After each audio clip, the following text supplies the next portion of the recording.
Man, welcome back to Abe's Auto. I had to make another introduction video for my boy Malachi's Lincoln Town Car. So, welcome back to the channel. Appreciate y'all for liking, subscribing, tuning in, doing all the fun things. And my bad for deleting videos. Things happen.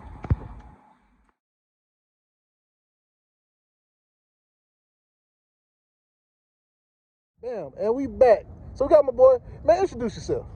Hi, my name is Malachi Gale. I autocross. I drive this 1997 Lincoln Town Car. It's a little bit lowered, you know, Bilstein shocks, a lot of suspension work, front and rear sway bars. It's built for handling overall, you know, not that much power in that department. But, you know, I use it to, I wanted kind of a full-size muscle-ish type of car, but you can't really afford a muscle car with my budget, so I have to use what I can find, i.e. Lincoln Town Car. Lincoln Town Car. All right, and what's these wheels right here, man? Those are FR 500s. They're seen on the early 2000s Mustangs. What was it? They were particular Mustang models, but they're seen on Mustang Cobras. That's what they're seen on. And they're 17x9s up front, sitting on 275 front wide tires, and in the rear, same deal, but it's 10 and a half wide in the rear, sitting on 315 wide tires. So pretty good width. They're 17 inches front and rear, but it's a pretty wide setup, but still leaves plenty of room in the wheel wells for a little bit of play. It's really stiff, but you know, a lot of room for you know, still good driving on the road, and also good for autocross. It is definitely lower than stock, but it's a good balance. You know, it's still a good. It's a sports sedan type setup that I was going for. Okay. So, yeah. So, and it's rear-wheel drive, correct? Rear-wheel drive, yes. Rear-wheel drive, solid rear axle, Ford 8.8, that used across all the Explorers, F-150s, Mustangs.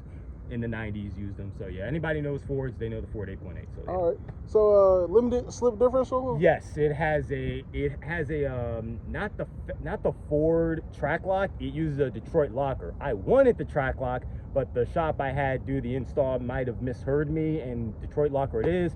But both wheels spin. Okay. So it moves. All right. So and so we're doing autocross. Any other racing forms or types, or not at this moment? No, just mostly autocross. I want to focus on like the agility of my driving. I know this is an awkward car to practice that on, but the fact that there's good suspension and often aftermarket support for under the car shows that it is a pretty worthy platform. It does have a long wheelbase, but it's rear-wheel drive, and I lowered the nose more than the rear to help fight against the understeer. So it does have a bit of oversteer to it. You just have to be better at navigating through the turns. So it's a challenge, but it is something worth tuning for that application. There are other guys who use mostly Crown Victorias to do the same thing. So it's a pretty good application. You know, just can't do much body work, but under the car, suspension, chassis, it does pretty good for autocross. All right, so what you think you're making on power? Okay, so power-wise, I did a few mods, but keep in mind, this car weighs about 5,200 pounds wet. So with all the oil and trans fluid, everything in there, over 5,000 pounds. I did do a mild stage 1 cam, so I can keep the stock stall converter. So it's only making about 250 horsepower to the wheels, but 5,000, it's really heavy, but it moves, and it allows me to rev a little bit higher, so I can rev up to about a little over 5,000 RPMs while in first gear. So when in autocross, I don't have to shift. I just put it all the way down in first, all the way up. And the transmission only been rebuilt once. It's still good. It does have a trans cooler, aftermarket trans cooler, a deeper oil pan, trans fluid pan. It's hard to see from under the car, but we'll show you. And it does have a catback exhaust, custom catback exhaust. It does have all 4 cats. It comes into an X pipe, 2.5 inch X pipe to dual cherry bomb glass back mufflers, so the really small type, out to just these simple exhaust tips. That's it. So it's not much special. It just lets it breathe a little bit more. And yeah, just a pretty mild engine setup for a car like this. You know, nothing too powerful. It does have a slightly larger intake manifold, like slightly larger intake runners. If anybody knows the Mustang, they had the PI intake and then the non-MPI intake. This one actually has a PI intake, longer intake runners. It was tuned by a shop out in It was tuned by a shop out in Dallas, Georgia. I actually have a dyno run video, I think. Moe's Speed Shop, anybody knows them, they kind of specialize in Mercury Marauders, Crown Victorias, Lincoln Town Cars, this whole Panther platform. You know, they're pretty good for it out here in Georgia. So Okay. yeah. Can we see the inside? Oh, sure. Outside. Not much going on interior wise. It's still pretty stock. The headliner was torn, but yeah, it's Oh man. yeah. That shows what I kind of, watch your hand, sorry. It's okay. It shows what I kind of focus on. I focus on more the driving experience. I have an aftermarket tachometer to kind of read, you know, RPMs, show where it doesn't indicate when to when to shift, because it is automatic, but it's a good indication of where I am RPM wise. I do use this SCT tuner. Okay. That's what's married to my PCM, and I use this to read other gauges such as trans fluid temp, engine temp, load, a few other things too. So I'm gonna go ahead and set it up for you real quick. Okay, sure. Yeah. Just plug it via OBD2. It's just a little extra readouts as I'm driving or when I'm racing. That's when I actually use it, especially for the trans cooler temp. The transmission generally when autocrossing, I'm revving really high in one gear, but it stays under about 200 degrees Fahrenheit, which is pretty good. Anybody knows transmission, they know, you know, you really want to keep it under 200 degrees. And then you just mount it right here, go to gauges, put the key in. It also has aftermarket cooling fans. It doesn't have that clutch fan anymore. So then you just continue. Right here. And those are the preset gauges I have right now. Battery voltage, trans temp, load, RPM, and, you know, that's pretty much it. And then start it up, or You start it up, man. I'll fire it up. That's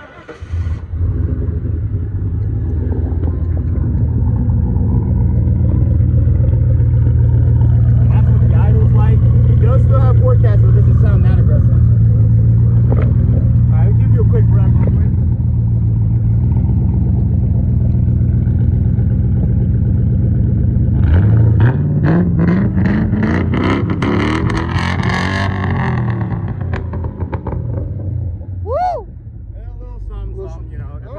Headers, then it would scream, but you know, if any of the Mustang guys knows what's up, you know what the actual potential sound it has. So, Alright. But yeah, it's just a little bit, you know, a little bit what it sounds. So we had to switch angles real quick. So let's talk about this motor real quick.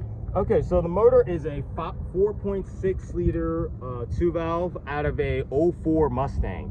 It's not the original 97 Lincoln motor, because it was still a 4.6 from Ford, but the original motor, you know, I was new to it and I did a few little things, put too many things in the motor, kind of blew it. But I ordered a new motor from, there's a salvage yard somewhere out in Statham, Georgia. I forgot what it was called, but they actually specialize in, it's a salvage yard specifically for Mustang motors. They have everything from this basic 4.6 liter 2-valve all the way up to, like, I saw a Saline motor, not a Saline motor. I saw like a supercharged 4.6 3-valve motor out there. I couldn't afford it at the time. It was like $4 grand, but they had them out there. So I just started off with this and just did a rebuild once again by Moe's Speed Shop. You know, stage 1 cams. They, you know, once again did the spark plugs, wires. I even tried to put like different coil packs in here too, but turns out the coil packs I bought weren't necessarily optimum. They weren't really necessary. They had a hard issue clipping on. They were from MSD coil packs. They just had issues clipping on with the wires, so they just put on the older coil packs. And surprisingly, these have been holding up. As shaky as they may look, they've been holding up for over 3 years. So, you know, doing pretty good with this setup. Once again, stage 1 cams. Still has all 4 cats. I think one of the cats may have been, the rear cats were replaced, but it still has those cats. Those are active. Catback exhaust, I explained earlier. Still throttle cable linkage, you know, older style. A lot of cars nowadays are throttle by wire, you know, like 2010s and back, still throttle cable. You see that right there, you know. And also LS guys, I think they still prefer throttle cables too. I don't know why I'm specifying that, but yeah, that. Still regular air intake. I didn't go with the Marauder air intake or the there's a K&N aftermarket intake that I can go with too. I didn't do any of those upgrades per se yet, because with the 4.6 liter 2 valves, you can do a few NA upgrades, but at most you'll get 350 horsepower to the wheels, but you'll be pouring in well over $5,000 for that. So with these motors, if you really want to make power, a positive displacement supercharger or any forced induction is good. Turbo, any supercharger is great, which I'm willing to make that investment, but that's like another maybe $5,000 to $8,000, but it's a big power upgrade, so we're just saving up for that for right now. But you know, pretty simple build. I did replace the intake with a PI intake, mostly because of this piece right here. This is an aluminum crossover for the coolant, and the older intakes didn't have that, and these plastic pieces used to crack. But you know, had to get that replaced. I actually dealt with the coolant leaks. I've leaked coolant so many times. If anybody knows 4.62 valves, they love leaking coolant. Hate that. But you know, got the aluminum crossover. Haven't had any issues with it since. Once again, been autocrossing with this for like 3 years. This build has been complete for maybe 4 years or longer. So just been doing regular maintenance. Haven't had any real issues. I also have an aftermarket cooling fan. See this right here? There used to be a really big clutch fan with a shroud taking up all this space, but you know, had to free up the motor from all that excess. You know, the motor actually it takes up more load when you actually use a clutch fan.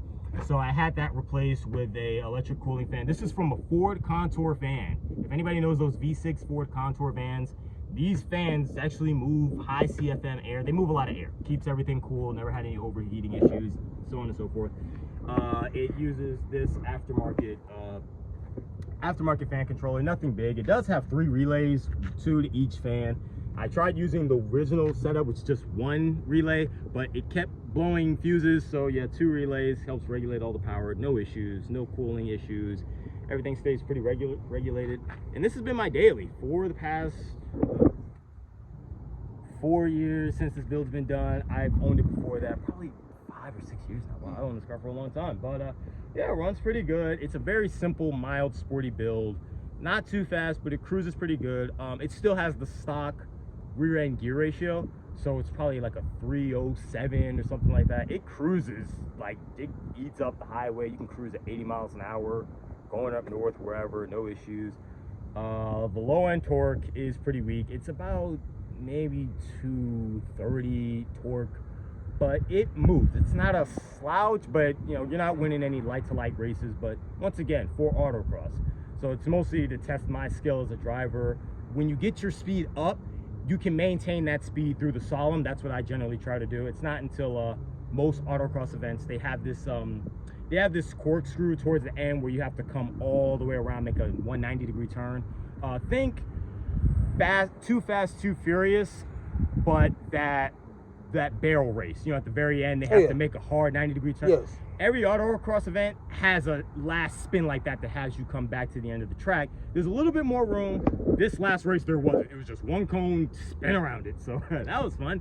But you know, it's just more so a test of me as a driver. I wanted something with a front V8 engine, 4-speed transmission, solid rear axle. If that sounds familiar, it's kind of my idea of like my 70s classic muscle car, but I can't afford anything from the 70s. But you could have went Fox Body. You could have went Fox Body. Fox Bodies cost twice as much as this now. I don't know what YouTube did, but the market on Fox Body Mustangs is way on the high side now. I got this for, well, okay, I bought it from my dad. It was like $1,500. But you know, if I were to buy something like this on Craigslist, it would have been $2 grand, same condition, running driving condition before all the mods. It was pretty good. If I wanted to buy a Fox Body at the time when I was looking to buy this, it would have been double that. So $4 grand for a Fox Body, plus all other repairs I may have had to do to it too. So I wasn't, you know, able to put the money in that. And oh, plus the insurance. It was a 4-door. At the time I was 21, and insurance would have been higher if I bought any coupe. I mean, yeah, Fox Body's on the older side, but it still would have been on the higher side insurance wise. So I was thinking cheap insurance, something I can build off of internally. I didn't want anything too fast for myself because I would have, you know, gotten too big-headed and may have. I didn't want to do anything too extreme. You didn't want to get cocky. Yeah, I didn't want to get cocky. This keeps you humble, huh? Yeah, this car really keeps me humble. So, you know, I mean, a lot of people like fast cars. I definitely do, but I know for me to own one myself, even when I was first buying a car, it would have really, you know, I would have been feeling myself. And I'm like, no, I don't want the story of I crashed my first car showing off. I'm like, no, just this car, I'm not showing off for anybody. I ain't doing nothing. I think as a driver, it's helping you develop your skills. Yeah. But at the same time, it's keeping you humble. But I think at some point, do you feel that you would have to invest into a different platform or chassis? I do. I will definitely have to invest in something a little bit better, a little bit more designed for what I'm doing. Autocross, road course racing, that's kind of the final objective, you know. Some form of professional road course racing driver. It doesn't even have to be anything big, you know. There's one make, Miata Racing, I guess. I didn't buy Miata because, once again, it was a coupe. Insurance would have been higher, and I did want something a little bit beefier, V8 powered. I'm sorry, I respect the Miatas. I do. The people are really nice, surprisingly. Nice finding that out through autocross, but you know, this car was more surprisingly what I was looking for, unintentionally. And plus, it was a sleeper. It flies under the radar. I mean, that exhaust that you heard, nobody would think it came from this car. But if a Mustang was cruising by, oh, all eyes are on him. Sorry, guys. But you know, it's still under the radar. Teaches me how to be a better driver and overall keep me, you know, down to earth. You know, it doesn't matter how much power I add to this, it's still Lincoln. I could have a supercharger and, you know, bigger disc brakes, yada yada. It still uses single piston calipers up front, just slotted rotors, nothing big. But you know, it's still always, it teaches me just how to be a better overall driver and how to just modify something that, even though people don't see as much, it does still have potential as a car, both in terms of performance and just beyond that. Aside from its appearance, it's just to the point. What you want to do, you can do it, as long as you're not thinking about the appearance, you know? All right.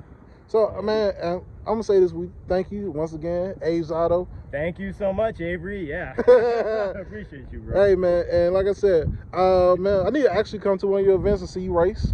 Yeah, it's, I race with SCCA, the Sports Car Club of America. They generally autocross down in Hampton, Georgia, at Atlanta Motor Speedway, you know, big parking lot. I don't know I do have the schedule. I'll get it to Avery, you know, if he'd like to show up. But, you know, just recently it was at Atlanta Motor Speedway. That may not happen that often, but, you know, it's pretty nice. I also autocross at Lanier Speedway, Caffeine and Octane. Whenever they have autocross weekends, I try to make it out there. They don't plan out in advance, so I don't know what days or I should schedule that I'm going to be there. But I try to make it up to Lanier Speedway too for those events. So it's just, you know, I try to, anytime I can get some seat time, autocrossing, you know, left and right, really trying to dial myself in, I try to take it. So SCCA, definitely. Lanier, I try. So all right, yeah. All right, dude. So that's my boys Malachi's Lincoln Town Car. I like it. I think it's dope. He dope. He cool people. So, hey, so we gonna end the video there. Hey, like, subscribe, comment.